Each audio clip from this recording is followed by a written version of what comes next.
Hello বন্ধুগণ, 4 দিন আগে থেকে ছট পূজার উপবাস চলছে। আর ছট পুজো শেষ, তাই হালকা ফুলকা খাবার চিকেন রেজালা বানিয়ে ফেলুন।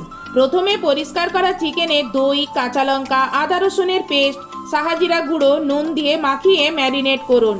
এবার কড়াইতে সাদা তেল এবং 1 চামচ ঘি গরম হলে গোটা শুকনো লঙ্কা আর গরম মশলা ফোড়ন দিয়ে পেঁয়াজ রসুনের পেস্টটা দিয়ে নাড়াচাড়া করে হালকা গোলাপি ভাজা হয়ে এলে ম্যারিনেট করা মাংস সহ গ্রেভিটা দিয়ে দিন। গ্যাস সিমে রেখে ঢাকা দিয়ে সিদ্ধ হতে দিন।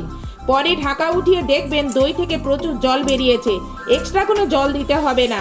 যখন দেখবেন ওপরে তেল ভাসছে, পোস্ত কাজু বাদাম বাটাটা ঢেলে দিন। এবার মাঝে মাঝে নাড়তে থাকুন কিছুক্ষণ।